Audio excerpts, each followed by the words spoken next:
Hello everyone, welcome to my YouTube channel. कैसे हैं आप सभी? आई होप सभी अच्छे होंगे और आपकी प्रिपरेशन भी अच्छी चल रही होगी। तो जैसे कि आप यहाँ पर देख रहे हैं, मॉडल प्रैक्टिस सेट नंबर 1 है। इसमें हम लोग सामान्य अध्ययन जो स्टैटिक जीके है इसके क्वेश्चंस को डील करेंगे। और हमारा टारगेट है जैसे सीजीएल एग्ज़ाम, तो इसमें कितने क्वेश्चंस आएंगे सामान्य अध्ययन से? 30 क्वेश्चंस आएंगे। तो ऐसे ही प्रैक्टिस सेट 20 हैं, है ना। इससे अधिक भी हैं, तो हम लोग कोशिश करेंगे एग्ज़ाम देने जाने से पहले सारे प्रैक्टिस सेट्स को एक बार रिवीजन कर लें। ठीक है, तो आपका टारगेट आप सेट कर लो। और आज न्यू ईयर भी है, तो आप पढ़ाई में लग जाओ, अधिक दिन है नहीं। ओके, चलो स्टार्ट करते हैं। तो देखो, सामान्य अध्ययन से 30 क्वेश्चंस, ऐसे ही झारखंड जीके के 40 क्वेश्चंस, कंप्यूटर और साइंस के भी क्वेश्चंस होंगे, उसको हम लोग यहाँ पर प्रैक्टिस करने वाले हैं। और इससे पहले भी बहुत सारे ऐसे प्रैक्टिस सेट्स को यहाँ पर हम लोगों ने डिस्कस किया हुआ है। तो जिस किसी ने भी नहीं देखा है, आप लोग एक बार चैनल पर विजिट कीजिए, आपको मिल जाएगा। ओके, चलो स्टार्ट करते हैं अब इस सेशन को। क्वेश्चन नंबर फर्स्ट है, सामान्य अध्ययन से 30 क्वेश्चन से याद रखेंगे। और जैसे सीजीएल एग्जाम जो होने वाली है उसमें भी 30 क्वेश्चंस आएंगे पेपर 3 में। पहला हमारा प्रश्न है, किस काल की लिपि को चित्राक्षर लिपि कहा जाता है? ऑप्शंस हैं सिंधु काल, मौर्य काल, वैदिक काल और गुप्त काल। और आप अगर अभी 7 बजे देख रहे हैं स्ट्रीमिंग में इस क्लास को, तो आप कमेंट भी कर सकते हैं क्वेश्चंस के आंसर को, अगर पहले से आपको पता है तो। ओके, और नोटबुक लेकर के बैठना, जो भी चीज़ मैं आपको ऑरली बताऊंगी उसे नोट डाउन करते हुए चलना। और एक बार कमेंट सेक्शन में बताएंगे कि आपको पीडीएफ चाहिए या नहीं चाहिए, क्योंकि एग्ज़ाम आ रहा है, बार बार वीडियो तो आप देख नहीं सकते हैं। तो पीडीएफ से एक बार रिवीजन कर लेंगे आफ्टर द क्लास, तो वो चीज़ याद रहेगा। ठीक है, तो एक बार कमेंट सेक्शन में आप लोग बताएंगे। इसका राइट आंसर होगा ऑप्शन फर्स्ट, सिंधु काल की जो लिपि थी ना उसको चित्राक्षर लिपि कहा जाता है। ऑप्शन फर्स्ट हमारा राइट आंसर होगा। नेक्स्ट है, निम्नलिखित में से कौन सा युग्म सुमेलित नहीं है? ऑप्शंस क्या है यहाँ पर?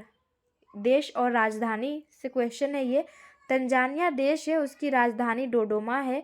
डोमिनिक की राजधानी जो है रोसेऊ है। बोलिविया की राजधानी लापाज और कोलंबिया की राजधानी लीमा। तो कौन सा सुमेलित नहीं है, कौन सा गलत है, उसे हमें यहाँ पर बताना है। राइट आंसर होगा कोलंबिया की जो राजधानी है ना वो लीमा नहीं है, तो क्या है? बोगोटा है। लिख लेना आप लोग एक बार, बोगोटा जो है कोलंबिया की राजधानी है। तो यहाँ पर लीमा दिया हुआ था, लीमा किसकी राजधानी है, यानी कि कौन से देश की कैपिटल है?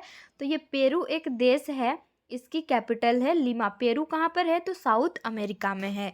और जितने भी फेमस कंट्री है ना उसका आप लोग कैपिटल याद कर लीजिएगा, फिर करेंसी जो होते हैं उसको भी आप याद कर लीजिएगा एक बार। नेक्स्ट है, किस राज्य के साथ चीन की सीमा नहीं लगती है?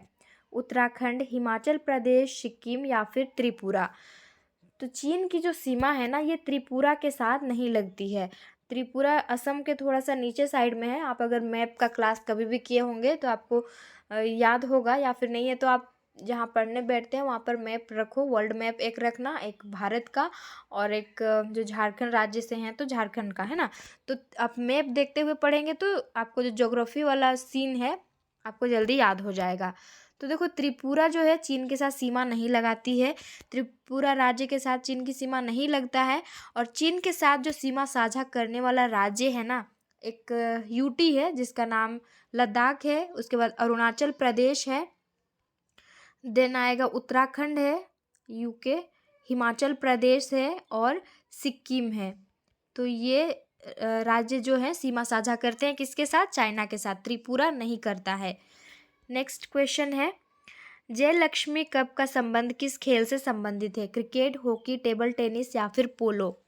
करेक्ट आंसर इसका होगा टेबल टेनिस से इसका रिलेशन है। किसका? तो जयलक्ष्मी कप का संबंध टेबल टेनिस से है।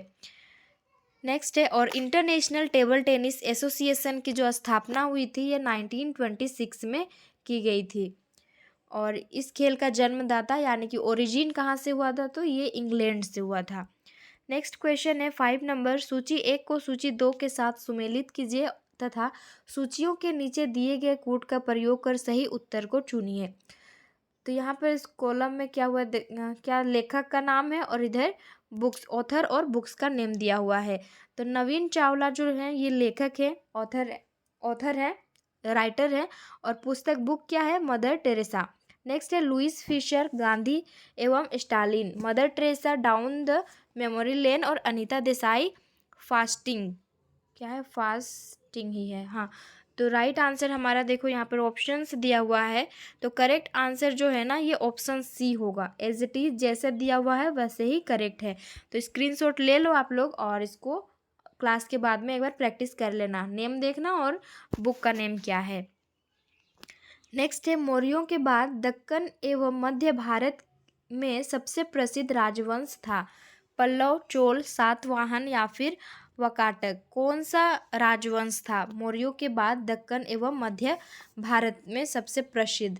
राइट आंसर होगा ये सातवाहन जो है ना ये प्रसिद्ध राजवंश था। और सातवाहन वंश की स्थापना 230 से लेकर के 60 ईसा पूर्व के बीच में रहा। और राजा कौन थे इस राजवंश के? तो सिमुक नाम जो था, सिमुक नाम के एक राजा थे यहाँ पर, और इसकी राजधानी प्रतिष्ठान थी। नेक्स्ट क्वेश्चन, अच्छा इतना हम लोग डिस्कस नहीं करेंगे, थोड़ा जल्दी जल्दी देखेंगे, है ना। नेक्स्ट है 1420 ईस्वी में विजयनगर साम्राज्य का भ्रमण करने वाला पर्यटक निकोलो कॉन्टी था। यानी कि निकोलो कॉन्टी जो था ना ये 1420 में विजयनगर साम्राज्य का भ्रमण करने वाला एक क्या था? पर्यटक था। और वो कहाँ का था? इटली के निवास, यूनानी, रूसी या फिर फ्रांसीसी। ये था जो निकोलो कॉन्टी था ये इटली के निवासी थे। ऑप्शन फर्स्ट हमारा करेक्ट आंसर होगा। नेक्स्ट क्वेश्चन 8 नंबर, भारतीय राष्ट्रीय कांग्रेस के 1916 ईस्वी में लखनऊ अधिवेशन में किसने बिहार के नील उगाने वाले का प्रश्न प्रस्तुत किया था? तो जितने भी अधिवेशन हुए थे ना, जैसे मद्रास वाला एक हुआ था, रामगढ़ अधिवेशन, ये सब आप लोग देख लीजिएगा, इंपॉर्टेंट होता है ना, हिस्ट्री से क्वेश्चन पूछता ही है। तो राजकुमार शुक्ल है, डॉक्टर राजेंद्र प्रसाद, जेबी कृपलानी और संपूर्णानंद सिन्हा। राइट आंसर हमारा होगा ऑप्शन फर्स्ट जो कि है राजकुमार शुक्ला होगा यहाँ पर। नेक्स्ट है 9 नंबर क्वेश्चन, पाटलिपुत्र में बुलाई गई प्रथम जैन संगीति के अध्यक्ष कौन थे? वसुमित्र, सारनाथ, स्थूलभद्र और सुधर्मन होगा। राइट, सुधर्मन है, तो राइट आंसर इसका क्या होगा? ऑप्शन सी जो कि ये स्थूलभद्र है। पाटलिपुत्र में बुलाई गई प्रथम जैन संगीति के अध्यक्ष स्थूलभद्र हैं। और यहाँ पर देखो 2 जैन संगीतियों का प्रमाण मिलता है। प्रथम जैन संगीत जो 300 ईसा पूर्व में पाटलिपुत्र में हुआ था, जिसके अध्यक्ष हम लोगों ने यहाँ पर देखा। और दूसरा जो हुआ था ना वो हुआ था 6ठी शताब्दी में वल्लभी ये कहाँ पर है? तो गुजरात में है, यहाँ पर हुआ था। और इसकी अध्यक्षता किसने करी थी? तो क्षमा श्रवण ने इसकी अध्यक्षता करी थी। 2 जैन संगीतियाँ, एक हुआ था पाटलिपुत्र, दूसरा हुआ था वल्लभी जो कि गुजरात में है। नेक्स्ट है लंदन में इंडिया हाउस के संस्थापक कौन थे? श्यामजी कृष्ण वर्मा, तारकनाथ दास, रामचंद्र या फिर रासबिहारी बोस। राइट आंसर 10 का होगा ऑप्शन फर्स्ट जो कि है श्यामजी कृष्ण वर्मा जो है ना लंदन में इंडिया हाउस के संस्थापक रहे हैं। और एक राष्ट्रवादी ये वकील रहे हैं, वकील और पत्रकार भी रहे हैं। कौन? तो श्यामजी कृष्ण वर्मा। इन्होंने इंडिया होम रूल सोसाइटी और यहाँ पर दिया हुआ है इंडिया हाउस और लंदन के भारतीय समाज शास्त्री के ये संस्थापक रहे हैं। नेक्स्ट है 11 नंबर क्वेश्चन, निम्नलिखित में से कौन सा प्रत्यक्ष वित्त का स्रोत नहीं है? राइट आंसर होगा ऑप्शन फर्स्ट जो कि है नाबार्ड। 12 नंबर क्वेश्चन है ईपीसीजी का पूर्ण रूप क्या है? यानी कि ईपीसीजी का फुल फॉर्म क्या है? राइट आंसर हमारा होगा export promotion capital goods. Option b correct answer होगा।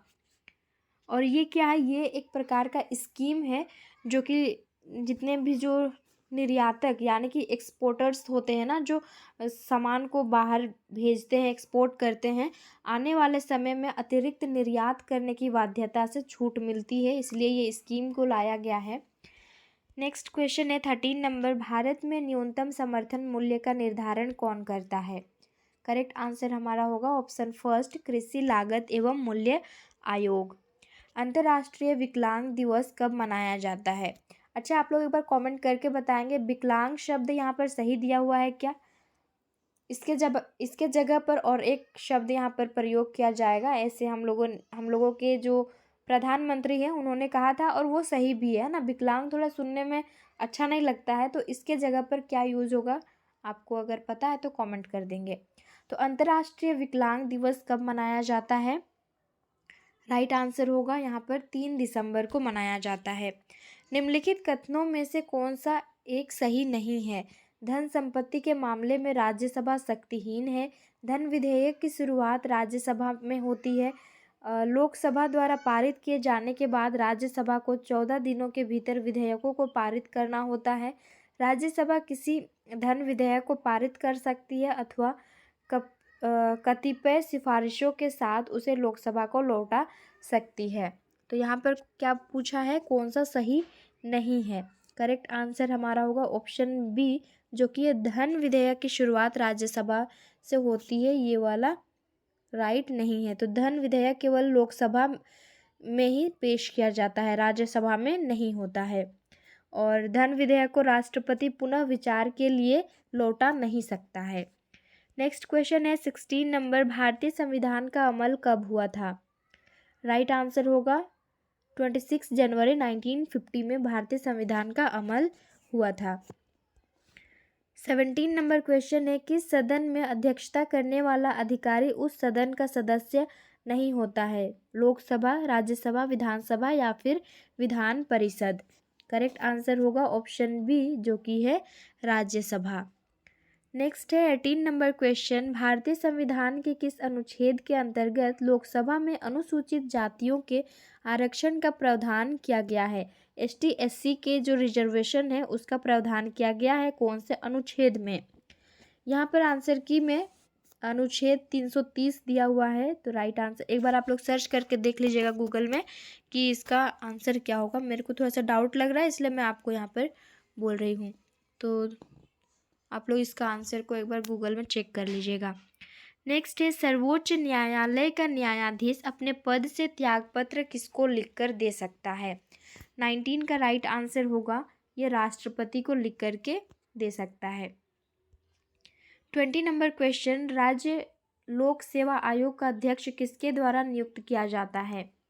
करेक्ट आंसर होगा ऑप्शन सी, राज्य के राज्यपाल के द्वारा ही नियुक्त किया जाता है।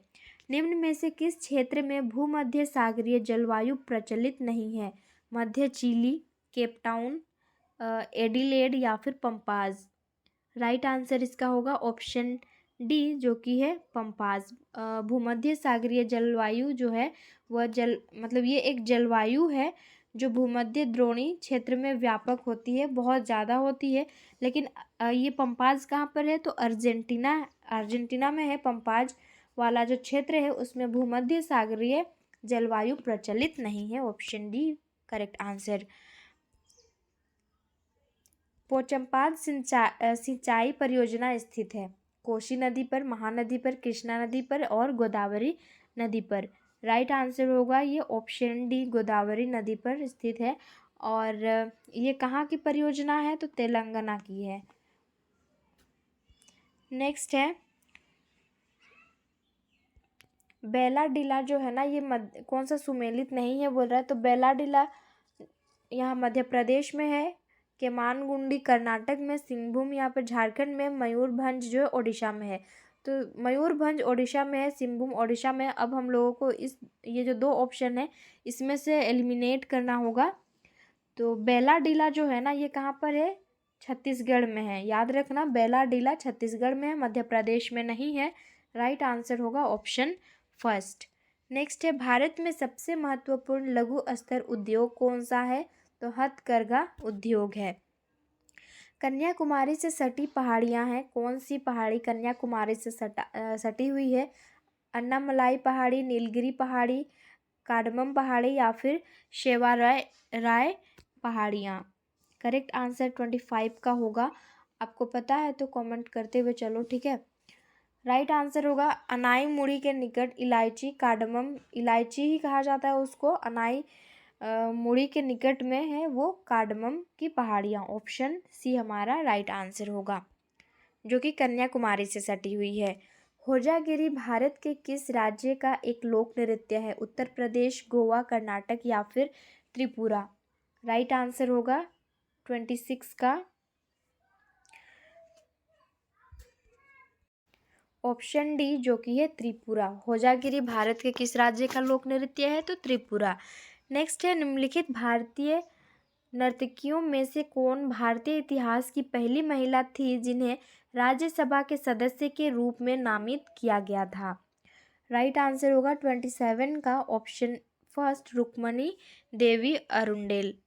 नेक्स्ट है, द लीजेंड ऑफ लक्ष्मी प्रसाद पुस्तक किसने लिखी? रवीना टंडन, ट्विंकल खन्ना, करिश्मा कपूर या फिर काजोल? ये एक्ट्रेस हैं।